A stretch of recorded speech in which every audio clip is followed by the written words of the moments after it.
758140. 999 75 81 40. Repercussão geral. E o assunto agora no Repercussão Geral trata-se de uma decisão do Supremo Tribunal Federal que reconheceu a constitucionalidade para o recolhimento do Fundo Rural. Com essa decisão, os produtores rurais devem quitar os débitos com a contribuição desde 2001. E para falar um pouco mais dessa decisão, nós temos agora a participação do Dr. Flávio Carvalho, ele que é advogado tributarista. Dr. Flávio, muito obrigado por atender a Rádio Justiça. Oi, Sérgio. É um prazer colaborar com a Rádio Justiça. Dr. Flávio, eu gostaria que o senhor comentasse e contasse para o nosso ouvinte a história dessa ação que chegou aqui até o Supremo Tribunal Federal. Realmente é uma história já bastante longa, que começa, inclusive, antes dessa ação que foi julgada agora nesta semana pelo Supremo Tribunal Federal. Em realidade, o assunto começa quando de julgamentos anteriores da própria Corte Suprema, em que inicialmente havia sido reconhecido a inconstitucionalidade dessa mesma cobrança.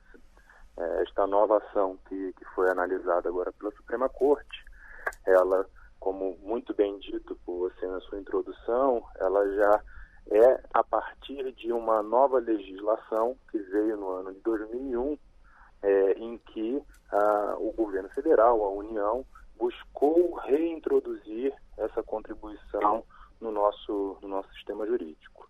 E aí a Suprema Corte foi chamada a se manifestar novamente, o que culminou num julgamento em 2017, ou seja, no ano passado, em que a Suprema Corte, mudando o entendimento anterior pela invalidade desta cobrança, já no ano passado ela considerou que com a nova legislação a invalidade ela já não existiria mais e, portanto, a cobrança seria devida.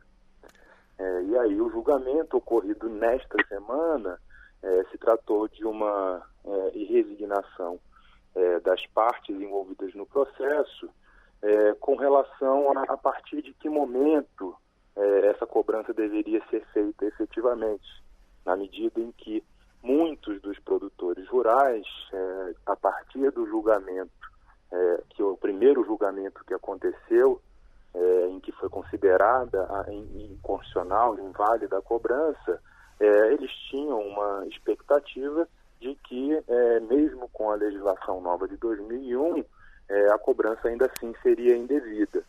Então, as partes no processo fizeram um recurso chamado de embargo de declaração, apontando diversos questionamentos para o Supremo, mas o mais relevante, e foi até o que os ministros debruçaram na quarta-feira agora, numa análise mais detida, era exatamente a questão de a partir de que momento a cobrança deveria ser feita. A partir de 2001, quando veio essa nova lei, ou a partir do julgamento do Supremo Tribunal Federal no ano passado, em 2017. E aí a posição que prevaleceu foi no sentido de que a cobrança sim é devida desde 2001, ainda que com alguns entendimentos divergentes de alguns ministros, no sentido de que deveria sim ser cobrado só a partir do julgamento da Suprema Corte do ano passado. E Dr. Flávio Carvalho, o Fundo Rural, ele foi criado para qual finalidade? O Fundo Rural é uma contribuição que tem como finalidade gerar recursos para a União aplicar inicialmente ele tinha efetivamente uma função mais específica de aplicação em questões relacionadas com o desenvolvimento da atividade rural, da atividade do campo, por exemplo, a realização de cursos para essas atividades rurais. Então ele tinha uma função, ele tinha uma utilidade, esses recursos bem específica. Atualmente os recursos não têm essa destinação direta para essa finalidade. Ele vem sendo utilizado pela União em outras finalidades no seu interesse. E não há diferença entre os produtores rurais, eu falo em questão de porte, o pequeno, médio, grande produtor rural, eles estão com esses débitos desde 2001, é isso? E essa é uma das questões um pouco mais delicadas desse julgamento e que foram muito bem endereçadas pelo voto do ministro Edson Fachin, muito sensível especialmente aos pequenos produtores rurais, porque o julgamento do Supremo ele não diferencia, como realmente seria difícil fazer uma diferenciação, isso deveria ser feito na legislação e não pelo Supremo, mas a partir do momento em que a legislação não faz, os grandes produtores rurais e os pequenos produtores rurais são onerados exatamente da mesma forma. Então, efetivamente, para os pequenos produtores rurais, é um tributo que pesa bastante no resultado final das pessoas. O senhor tem uma estimativa de qual percentual que isso pesa nas contas do produtor?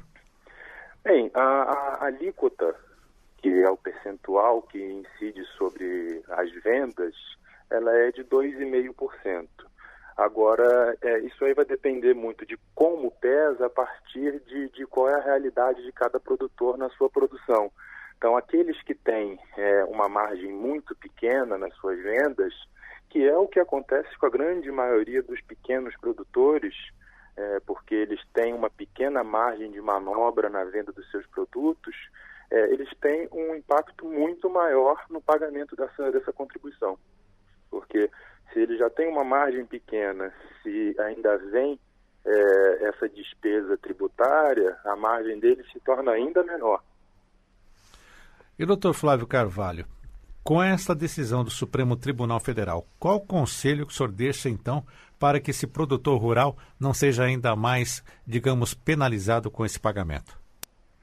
Bem, o conselho que é dado é aproveitar da legislação que está em vigor e que prevê a possibilidade de pagamento desses débitos de uma forma menos onerada, a partir de redução de multas e de juros, que é o novo Programa de Regularização Rural, o chamado PRR, que inclusive chegou a ser mencionado pelos ministros no próprio julgamento como uma forma já prevista pelo governo federal de amenizar o impacto desses tributos devidos desde 2001 nas contas dos produtores rurais.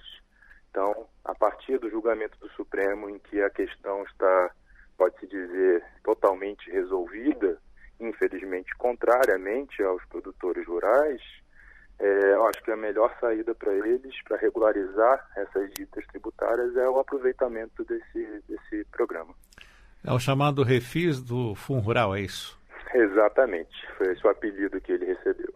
E vai até o dia 30 de maio o prazo para que o produtor rural possa fazer parte, possa aderir a esse refis. Exatamente, a adesão tem que ser feita até o dia 30 de maio. Os pagamentos podem ser feitos de formas diversas, à vista o desconto é maior, parcelado os descontos vão reduzindo proporcionalmente. E doutor Flávio Carvalho, qual era a expectativa dos produtores rurais antes desse julgamento ser finalizado aqui no Supremo Tribunal Federal? Esse julgamento de agora, ele vem a reboque de outros julgamentos anteriores, que reconheceram que esse tributo seria inválido.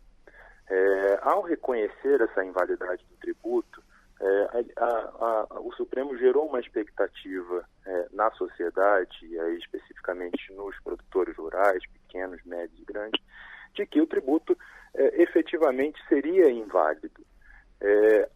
Com a demora da análise deste caso de 2017, muitos tribunais do país, de segunda instância, começaram a vir com decisões reconhecendo efetivamente que o tributo era inválido antes e depois de 2001. As pessoas vão organizando as suas vidas de modo a considerar que existe uma sinalização, existe uma previsão de que a questão seria realmente reconhecida como inconstitucional. Então, só voltando a uma questão muito importante, já que temos essa decisão do Supremo Tribunal Federal que reconhece a constitucionalidade na cobrança do Fundo Rural, os devedores que desde 2001 estão com os seus débitos abertos precisam então aproveitar esse refis do Fundo Rural até o próximo dia 30 de maio, é isso? Sim, esse é o recado final que eu acho que é importante deixar para os produtores, porque é a melhor forma deles regularizarem esses débitos tributários. Eu quero agradecer a participação do Dr. Flávio Carvalho, advogado tributarista no Repercussão Geral. Ele esteve analisando conosco a decisão do Supremo Tribunal Federal que determinou que a contribuição do Fundo Rural deve ser paga pelos produtores rurais. Dr. Flávio de Carvalho, mais uma vez, muito obrigado pela sua participação. Eu que agradeço a possibilidade de colaborar com a Rádio Justiça e estou sempre à disposição para o que precisarem. E vamos agora...